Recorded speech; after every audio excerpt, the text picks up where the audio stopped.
السلام علیکم ورحمۃ اللہ وبرکاتہ۔ الحمد للہ رب العالمین والصلاة والسلام علی سید المرسلین، اما بعد فاعوذ باللہ من الشیطان الرجیم، بسم اللہ الرحمن الرحیم۔ برادران عزیز و معزز خواتین،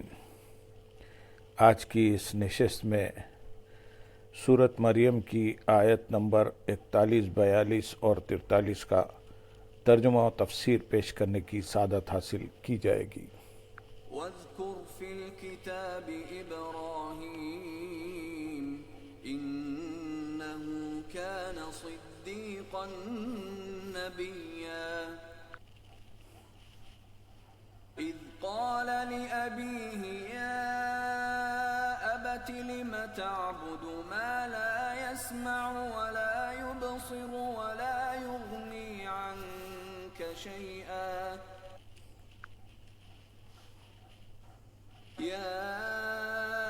أَبَتِ إِنِّي قَدْ جَاءَنِي مِنَ الْعِلْمِ مَا لَمْ يَأْتِكَ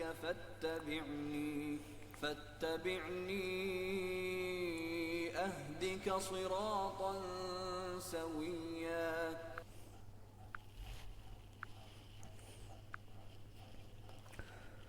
اور کتاب میں ابراہیم کو یاد کرو، بے شک وہ بہت ہی سچے نبی تھے۔ امام فخر الدین رازی رحمۃ اللہ علیہ فرماتے ہیں، اس صورت کا بنیادی مقصد توحید، رسالت اور حشر کو بیان کرنا ہے، اور توحید کا انکار کرنے والے وہ لوگ تھے جو اللہ تعالیٰ کے علاوہ کسی اور کو اپنا معبود مانتے تھے۔ پھر ان لوگوں کے بھی دو گروہ تھے، ایک گروہ زندہ اور عقل و فہم رکھنے والے انسان کو معبود مانتا تھا، اور یہ عیسائیوں کا گروہ ہے، اور ایک گروہ بے جان اور عقل و فہم نہ رکھنے والی جمادات کو معبود مانتا تھا، اور یہ بتوں کے پجاریوں کا گروہ ہے۔ اور یہ دونوں گروہ اگرچہ گمراہی میں مشترک تھے، لیکن دوسرا گروہ پہلے کے مقابلے میں زیادہ گمراہ تھا۔ چنانچہ اس سے پہلی آیات میں اللہ تعالیٰ نے پہلے گروہ کی گمراہی بیان فرمائی، اور اب یہاں سے دوسرے گروہ کی گمراہی بیان فرما رہا ہے۔ چنانچہ جب حضرت زکریا اور حضرت عیسیٰ علیہم السلام کے واقعے کا اختتام ہوا تو گویا کہ ارشاد فرمایا، اے حبیب صلی اللہ علیہ وسلم، آپ نے حضرت زکریا علیہ السلام کا حال ذکر کر دیا، اور اب حضرت ابراہیم علیہ السلام کا حال بیان کریں۔ حضرت ابراہیم علیہ السلام کا حال بیان کرنے کا حکم دینے کی وجہ یہ ہے کہ تمام لوگ اس بات سے واقف تھے کہ نبی کریم صلی اللہ علیہ وسلم آپ کی قوم اور آپ کے صحابہ اکرام رضی اللہ تعالیٰ عنہ کتابوں کا مطالعہ کرنے اور پڑھنے لکھنے میں مشغول نہ تھے، تو جب آپ صلی اللہ علیہ وسلم نے یہ واقعہ کسی کمی زیادتی کے بغیر جیسا واقعہ ہوا تھا ویسا ہی بیان کر دیا تو یہ غیب کی خبر ہوئی، اور سید المرسلین صلی اللہ علیہ وسلم کا غیب کی خبر دینا آپ کی نبوت کی دلیل اور آپ کا معجزہ ہوا۔ یہاں بطور خاص حضرت ابراہیم علیہ السلام کا واقعہ بیان کرنے کی ایک وجہ یہ بھی ہے کہ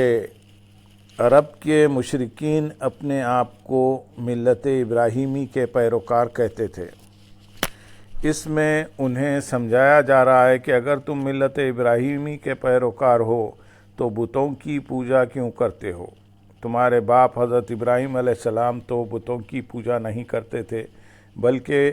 وہ تو اللہ عز و جل کی عبادت کیا کرتے تھے، اور اس میں کسی کو شریک نہیں ٹھہراتے تھے۔ اگر تم ملت ابراہیمی پر قائم ہو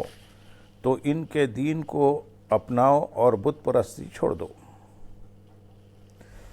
بے شک وہ بہت ہی سچے نبی تھے۔ آیت کے اس حصے میں حضرت ابراہیم علیہ السلام کی صفات بیان کی جا رہی ہیں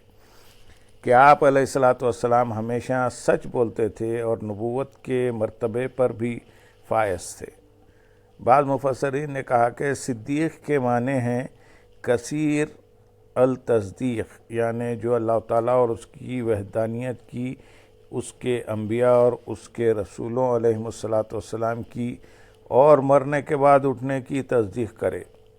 اور احکام الہیہ بجا لائے، وہ صدیق ہے۔ یاد رہے کہ آپ علیہ الصلاۃ والسلام کے سچے ہونے کے وصف کو بطور خاص بیان کرنے کی یہ حکمت بھی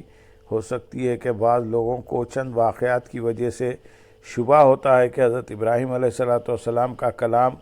ان مواقع پر حقیقت کے مطابق نہیں تھا۔ ان کی تفہیم کے لیے بطور خاص آپ علیہ الصلاۃ والسلام کو سچا فرمایا گیا۔ یہاں آیت کی مناسبت سے صدیق اور نبی میں اور صدیق اور ولی میں فرق ملاحظہ ہو۔ چنانچہ علامہ احمد ساوی رحمۃ اللہ علیہ فرماتے ہیں، ہر نبی صدیق ہے لیکن اس کا عکس نہیں، یعنی ہر صدیق نبی نہیں۔ اسی طرح ہر صدیق ولی ہے لیکن اس کا عکس نہیں، یعنی ہر ولی صدیق نہیں، کیونکہ صدیقیت کا مرتبہ نبوت کے مرتبے کے نیچے اور اس کے قریب ہے۔ اس سے معلوم ہوا کہ انبیاء اور رسل علیہ السلام کے بعد انسانوں میں سب سے بڑا مرتبہ حضرت ابوبکر صدیق رضی اللہ تعالیٰ عنہ کا ہے، کیونکہ آپ رضی اللہ تعالیٰ عنہ انبیاء اور رسل علیہ السلام کے بعد صدیقیت کے سب سے اعلیٰ مقام پر فائز ہیں۔ آیت نمبر 42 میں ارشاد ہے، جب اپنے باپ سے فرمایا، اے میرے باپ، تم کیوں ایسے کی عبادت کر رہے ہو جو نہ سنتا ہے اور نہ دیکھتا ہے اور نہ تجھے کوئی فائدہ پہنچا سکتا ہے۔ اس آیت کا خلاصہ یہ ہے کہ حضرت ابراہیم علیہ السلام نے اپنے بت پرست عرفی باپ آزر سے فرمایا، عبادت معبود کی انتہائی تعظیم ہے اور اس کا وہی مستحق ہو سکتا ہے جو اوصاف و کمال والا اور نعمتیں دینے والا ہو، اور وہ صرف اللہ تعالیٰ ہے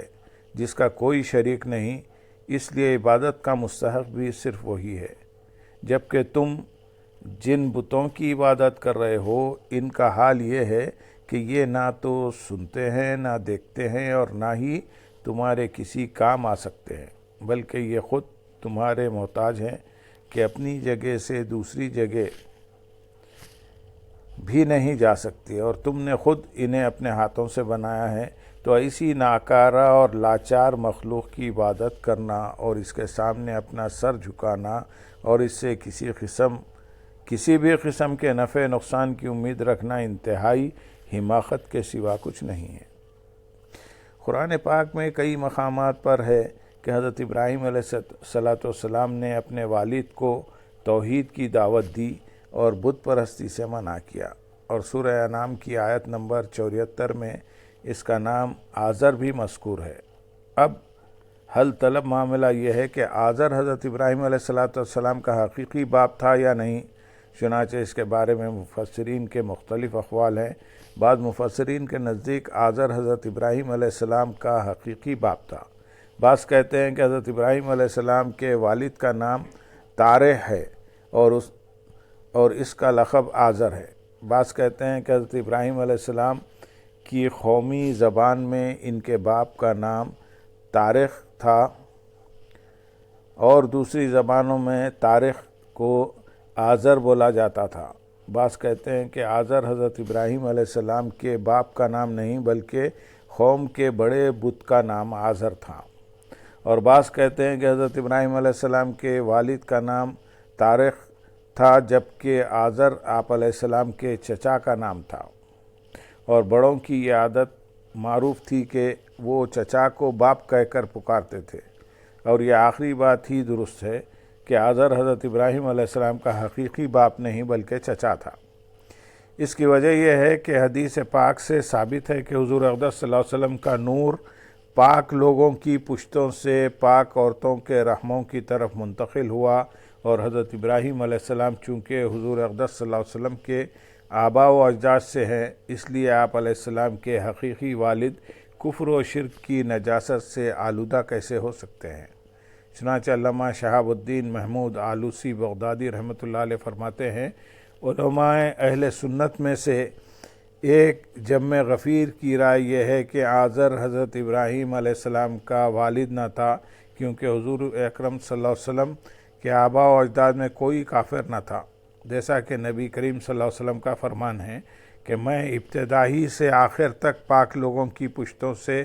پاک خواتین کے رحموں میں منتقل ہوتا چلا آیا ہوں، جبکہ مشرک تو نجس ہے۔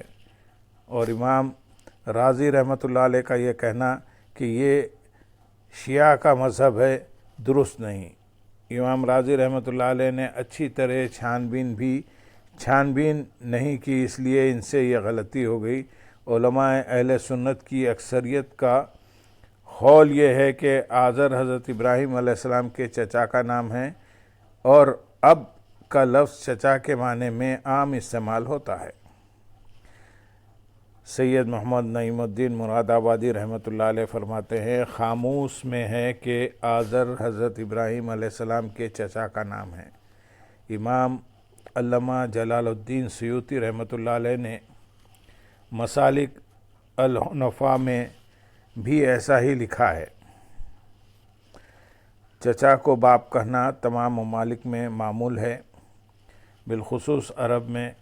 قرآن کریم میں ہے، جیسا کہ اللہ تعالیٰ ارشاد فرماتے ہیں، اس میں حضرت اسماعیل علیہ السلام کو حضرت یعقوب علیہ السلام کے آبا میں ذکر کیا گیا ہے، باوجود یہ کہ آپ یعنی چچا ہیں۔ حدیث شریف میں بھی حضرت سید عالم صلی اللہ علیہ وسلم نے حضرت عباس رضی اللہ تعالیٰ عنہ کو اب یعنی باپ فرمایا۔ چنانچہ ارشاد کیا،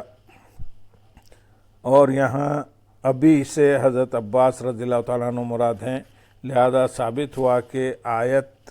میں حضرت ابراہیم علیہ السلام کے باپ آزر سے ان کا چچا مراد ہے، حقیقی والد مراد نہیں ہے۔ آیت نمبر 43 میں ارشاد ہے، اے میرے باپ، بے شک میرے پاس وہ علم آیا جو تیرے پاس نہیں آیا، تو میری پیروی کر، میں تجھے سیدھی راہ دکھا دوں گا۔ حضرت ابراہیم علیہ السلام نے آزر کو نصیحت کرتے ہوئے فرمایا کہ بے شک میرے پاس میرے رب عز و جل کی طرف سے اس کی معرفت کا وہ علم آیا ہے جو تیرے پاس نہیں آیا، تو میرا دین قبول کر کے میری پیروی کر، میں تجھے سیدھی راہ دکھا دوں گا، جس سے تو اللہ تعالیٰ کے قرب کی اس منزل تک پہنچ سکے گا جو مقصود ہے۔ اس آیت میں حضرت ابراہیم علیہ السلام کے جس علم کا ذکر ہوا، اس کے بارے میں ایک قول تفسیر میں ذکر ہوا کہ اس سے مراد اللہ تعالیٰ کی معرفت کا علم ہے، اور ایک قول یہ ہے کہ اس علم سے مراد وہ وحی ہے جو فرشتہ حضرت ابراہیم علیہ السلام کے پاس لے کر آتا تھا، یا اس سے مراد آخرت کے امور اور اخروی ثواب و عذاب کا علم ہے، یا اس سے مراد اللہ تعالیٰ کی وحدانیت اور صرف اللہ تعالیٰ کے الہ ہونے اور صرف اسی کے عبادت کا مستحق ہونے کا علم ہے۔ ان اقوال میں باہم کوئی تضاد نہیں کہ حقیقت میں آپ علیہ السلام کو یہ سارے علوم عطا کیے گئے۔ اس آیت سے دو باتیں معلوم ہوئی، ایک، اگر کوئی شخص عمر میں بڑا ہو اور اسے دین کا علم حاصل نہ ہو، جبکہ اس کی اولاد یا قریبی عزیزوں میں سے کوئی عمر میں اگرچہ چھوٹا ہے لیکن وہ دین کا علم رکھتا ہو، تو اس سے علم دین سیکھنے میں شرم و عار محسوس نہیں کرنی چاہیے۔